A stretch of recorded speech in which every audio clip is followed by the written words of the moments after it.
What about those who didn't cast a ballot at all in 2024? Those who didn't show up to vote? Well, they have become absolutely perturbed. I dare say they are pissed off at the president of the United States. Voters who didn't cast a ballot in 2024. Trump's net approval rating back in November of 2024, just after the election.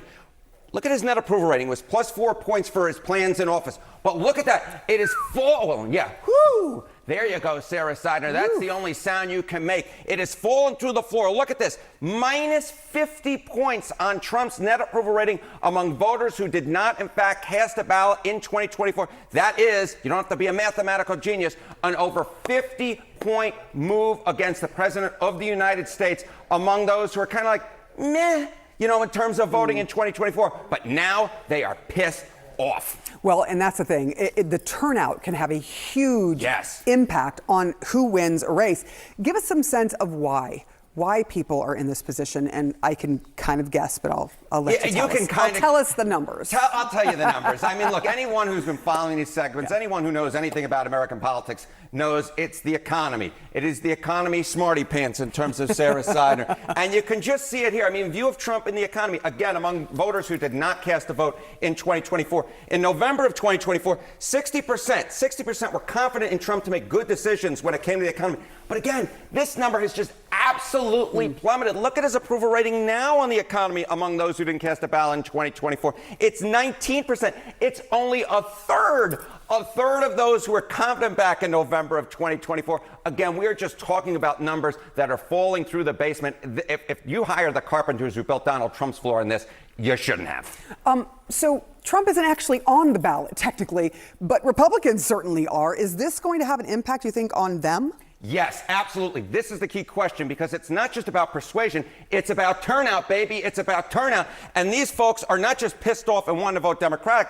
A lot of them are actually very likely to vote. Okay, voters who didn't cast a ballot in 2024, their 2026 choice for the House. Look at this. Democrats are winning amongst them by 31 points, and 48% of them are either very likely or almost certain to vote in the midterm elections. So this is a group I'd really be paying a lot of attention on, because the reason why Democrats are doing so well on the generic ballot is in large part among those who stayed home in 2024. Many of them will vote in 2026, and they won't be voting Republican. They'll be voting Democratic, because truth is, they're just pissed off at the president of the United States. We expect to see some potentially big numbers. I mean, judging from this at the polls, or voters' numbers when it comes to the midterms. When you're perturbed, you turn out to vote. Do you know how hard it is to be working class and afford rent or mortgage, utilities, transportation, childcare, food, and forget about if your child needs tutoring in school or wants to participate in extracurricular activities? This is what the majority of the American people are dealing with. Trump ran on the economy. He's failed in that regard. We're in a war we shouldn't be in. He's backtracked on the Epstein files. This is all why his numbers are in the tank. And Democrats have been pouncing, but hopefully we could finish the job for November. I will note, to your point, by the way, average mortgage rates are now up to 6.56%. It's absolutely stunning. And that is preventing people from being able to buy homes. It's a separate point, but to something you mentioned. Mortgage rates just hitting the highest level we've seen in 9 months. And as we gear up for the busy summer travel season, gas prices are higher than we've already seen in almost 4 years. Experts say they could get worse, too, with the war in Iran and the ongoing closure of the Strait of Hormuz destabilizing global oil markets. CNN business senior reporter David Goldman is here to break it down for us. David, let's start with mortgage rates. How high are we talking? Yeah, 6.51%. That is, as you mentioned, the highest in 9 months. And the amount that it jumped over the past week was the largest jump that we've seen in over a year. And so what's going on here? Why is this happening? Well, the war in Iran is causing two things. It's causing inflation because of those gas prices that we'll talk about in a second. And it is a huge expense that the government needs to pay for. And you can think of the bond market like a scale, right? Where it's when you weigh down the price, the yield goes higher. What is based on that yield? Mortgage rates, consumer loans, credit cards, auto loans, things like that.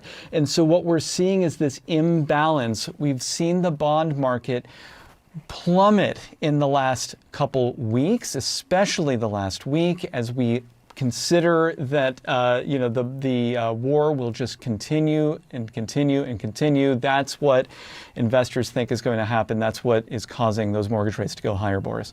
And as the war continues, the Strait of Hormuz not seeing the traffic that it usually does, therefore oil prices go higher. How high are we talking in the United States?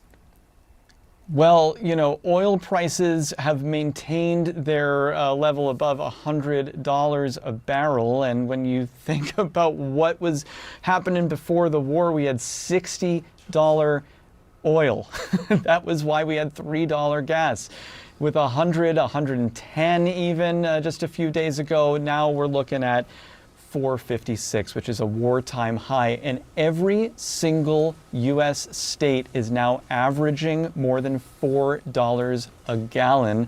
It's going to be a painful Memorial Day for folks who are taking a road trip. Look at that. Indiana, Mississippi, these are not states that you think about with really high gas prices. Now even folks in the middle of the country are contending with very, very difficult road trips. This is the biggest shock in terms of energy supplies in world history. Now, some people have wondered, why haven't prices gone even higher? Yeah. And that's because, in part, the world entered this crisis with a pretty sizable rainy day fund, right? Oil inventories, which act like shock absorbers, they were really high. However, now they're shrinking rapidly. Total U.S. oil inventories last week alone plunging by 18 million barrels. That's the most on federal data that goes back to the early 1980s. And emergency reserves, they're also shrinking. The Strategic Petroleum Reserve is down by 10% since the war started, falling to the lowest level in almost 2 years. Now, this is what those reserves are there for, right? They're designed to try to absorb a shock. It's kind of like savings in a bank account, right? It can help you ride out a storm, get through a financial emergency. Of course, it's not going to last forever, right?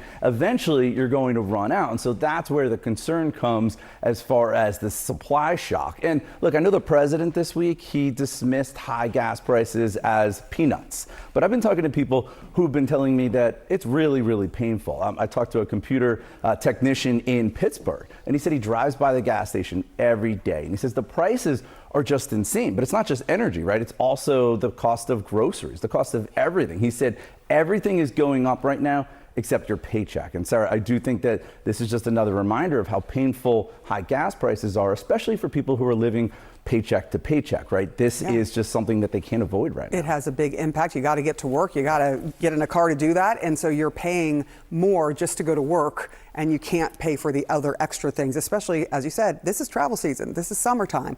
A lot of people are going to be upset with this. Matt Egan, thank you so much for breaking that down for us.